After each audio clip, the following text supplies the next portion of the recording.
Praise the lord. પ્રભુ ઈસુના નામમાં આપ સર્વને પ્રેમી સલામ. પ્રભુના વચનોમાંથી શીખવા માગીએ છીએ.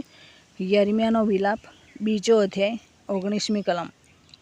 ત્યાં લખવામાં આવ્યું છે, તું ઉઠીને રાતના પહેલા પહોરે મોટેથી પ્રાર્થના કર. પ્રભુની સન્મુખ તારું હૃદય પાણીની પેઠે રેડ. તારા જે બાળ બચ્ચા સર્વ મહોલ્લાઓના નાકામાં ભૂખ્ય મૂર્છિત થાય છે, તેઓના જીવના બચાવને માટે તારા હાથ તેની ભણી ઊંચા કર. યર્મિયા પ્રબોધકને રડતો પ્રબોધક કહેવામાં આવેલો છે. કોના માટે એ રડે છે? પોતાની પ્રજાને માટે રડે છે. હંમેશા એને જ્યાં હોય ત્યાં આપણે જોઈએ છીએ વચનમાં રડતો પ્રબોધક મીન્સ દુઃખી થતો, અને ઇઝરાયલના બચાવને માટે એના હૃદયને બહુ બધી લાગણી થાય છે. તે બાબતો એ વારંવાર કહે છે, આમ ન જાઓ, આમ ન કરો, તેમ કરો. પ્રભુ કહી રહ્યા છે તે પ્રમાણે કરો તો બચી જશો. એ પ્રમાણે એ મધ્યસ્થી કરવા માગે છે, પણ ઉલટાના એના વિરોધમાં ઉઠે છે. તું જૂઠું બોલે છે, અમને મિસરમાં જવા દે. એકવાર તો અમે મિસરમાં બચીને આવ્યા ને અમારા પૂર્વજો, હવે બીજી વાર પણ બચી જઈશું. બાબિલમાં કેમ મોકલે છે? બાબિલમાં ખતરો છે. એ પ્રમાણે એ લોકો બોલતા હતા. હવે એ યર્મિયા પ્રબોધક જણાવે છે કે તું ઉઠીને રાતના પહેલા પહોરે મોટેથી પ્રાર્થના કર. આજે આપણે જોઈએ તો મોટેથી અવાજ સંભળાય છે, ઝઘડાનો અવાજ, નહીં તો પછી મોબાઈલનો અવાજ, બધું સંભળાશે, પરંતુ પ્રાર્થનાનો અવાજ સંભળાતો નથી. પ્રભુનું વચન કહે છે કે તમારા કુટુંબને માટે રાતના પહેલા પહોરે ઉઠીને પ્રાર્થના કરો. આજે મોડે સુધી મોબાઈલ જોવાની બધાની આદત છે. એમાં બાળકો હોય, જુવાનો હોય, વડીલો હોય, હર કોઈ વ્યક્તિ એ મોબાઈલ જોવામાં મશગુલ હોય છે. પછી મોટે રાતના પહેલે પહોરે કેવી રીતના ઉઠાય? એ લોકોને ઉઠાતું નથી. પરંતુ પ્રભુનું વચન કહે છે કે તારા કુટુંબને બચાવવાના હોય, બાળ બચ્ચાને બચાવવાના હોય, જુવાન બાળકોને ખોટે રસ્તેથી વાળવાના હોય, તો તું રાતના પહેલા પહોરે પ્રાર્થના કર. હવે રાતના પહેલા પહોરે નોકરી કરતું વ્યક્તિ પણ પ્રાર્થના કરી શકે છે. ખેતી કામમાં જોડાયેલા ખેડૂતો પણ પ્રાર્થના કરી શકે છે. હર કોઈ વ્યક્તિ પહેલા પહોરે પ્રાર્થના કરી શકે છે. પરંતુ આળસને લઈને કદાચ મજૂરીએ જાય, થાકી જાય, એવું લાગે, થાકી જાય તો ઉઠવાનું મન નહીં થાય.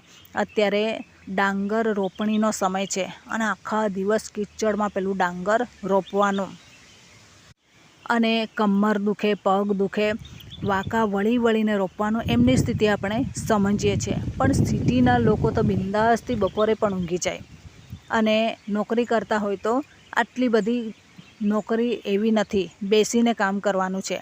પણ મજૂરો તો પેલા કિચડમાં, વરસાદમાં રોપે છે, રોપણી કરે છે. તો એ લોકો થાકી જાય તો સવાલ છે, પણ તો છતાં પણ એ લોકો પણ પ્રાર્થના કરે છે. તક એ ગુમાવવા માગતા નથી. કેટલાય થાકી જાય તો છતાં પણ તેઓ પ્રાર્થના કરે છે. બીજા દિવસે રોપણી કરવા જાય જ છે. તો એવી રીતના પ્રભુ કહે છે કે તું રાતના પહેલા પહોરે પ્રાર્થના કર. હવે તો ઋતુઓ પણ એવી છે, પિયત આવી ગયેલું છે. તો ખેડૂતોને માટે પણ જોખમ છે કે ચાલ ઉનાળામાં શાંતિના દિવસોમાં પ્રાર્થના કરીશ, એવો પણ સમય નથી. ઉનાળો, શિયાળો, હવે તો 3 ઋતુઓમાં પાક લેવા લાગેલા છે ખેડૂતો તાપી જિલ્લામાં. તો પછી એ લોકોને તો કોઈ જ અવસર નથી મળવાનો, ફ્રી સમય, તો ક્યારે પ્રાર્થના કરશે? એટલા માટે પ્રભુ કહે છે કે ઉનાળામાં, શિયાળામાં નથી કહેતો, પરંતુ એ કહે છે કે તું ઉઠીને પ્રાર્થના કર. કોઈ બી સિઝનમાં તું પ્રાર્થના કરી શકે છે. તારા બાળ બચ્ચાને બચાવવા હોય તો મોટેથી પ્રાર્થના કરી શકે છે, હાથ ઊંચા કરી શકે છે. અને જો નહીં ઊંચા કરવાના હોય તો તારા કુટુંબની બરબાદી તું જોઈ શકશે, તારા કુટુંબનો નાશ તું જોઈ શકશે. પરંતુ આજે આપણે બીજાઓને વિનંતી આપીએ છીએ. ઘણા બધા એવા લોકો હોય છે કે બિંદાસથી ઊંઘતા હોય છે અને વિનંતી બીજાને આપી દે. પછી સવારે કોણ મગજમારી કરે? તમે કરો, અમે નહીં કરીએ. કોના માટે આપણે મગજમારી કરવાની? બીજાઓને માટે. અને ખરેખર આપણને પ્રભુએ પસંદ કર્યા છે તો આપણે પ્રાર્થનાઓ કરવાની છે. પણ અમુક બાબતો સાંભળીએ છીએ તો એ લોકો કંઈ જ કરવા તૈયાર હોતા નથી. પોતાના કુટુંબને માટે બીજાઓ આગ્રહથી પ્રાર્થના કરે, પણ પોતે આરામ કરે, પોતે આ રીતના રહે, એવી રીતના એ લોકો ઈચ્છે છે. પણ પ્રભુ પણ જુએ છે, એવી પ્રાર્થનાઓને પ્રભુ સાંભળતા નથી. આપણા જીવનને આપણે તૈયાર કરીએ. જો આપણા કુટુંબને બચાવવું હોય તો આપણે ઉઠવું પડશે, આપણે વિનંતી કરવી પડશે, આપણે રડવું પડશે અને જોરથી પ્રાર્થના કરવી પડશે અને બચાવની કામગીરી આપણે ખુદ પોતે આપણે કરવી પડશે.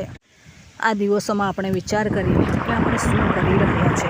આપણા કુટુંબને માટે આપણે જે નાશ થઈ રહેલો છે, ભટકી રહેલા છે, ફેલિયર જેવી સ્થિતિ આપણા કુટુંબની છે, તો એવામાં આપણે જોયા કરીએ છીએ, ઊંઘ્યા કરીએ છીએ, આરામ લઈએ છીએ, બીજાને વિનંતી આપીએ છીએ, શું કરીએ છીએ? જો પ્રભુએ તો દરેક વ્યક્તિઓને આપેલું છે, બીજાને વિનંતી આપવા કરતાં આપણે પોતે પણ ટ્રાય મારીએ, આપણે પોતે પણ પ્રાર્થના કરવી જોઈએ. ચાલ, બીજા વ્યક્તિ આ રીતના પ્રાર્થના કરે છે, મારી પાસે આટલી ક્ષમતા નથી, હું આવી રીતના પ્રાર્થના કરું.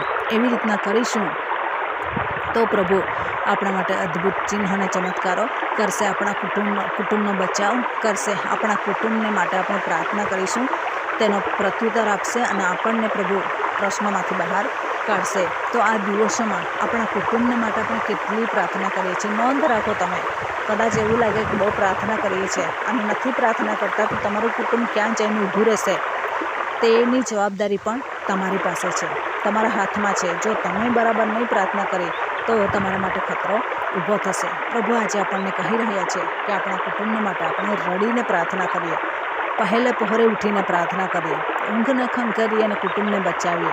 જો ઊંઘ જોઈતી હોય તો કુટુંબ ખંખેરાઈ જશે, વિખેરાઈ જશે, પછી એને ભેગું કરતાં કેટલાય વર્ષો લાગી જશે, સમેટતા કેટલાય અઠવાડિયા નીકળી જશે, સમેટાશે નહીં. સંબંધો ઠીકઠાક કરતાં વર્ષો નીકળી જાય છે, ઘર બેઠું કરતાં કેટલાય લોકોનો સથવારો લઈએ છે ત્યારે બેઠું થાય છે, એમને એમ થતું નથી.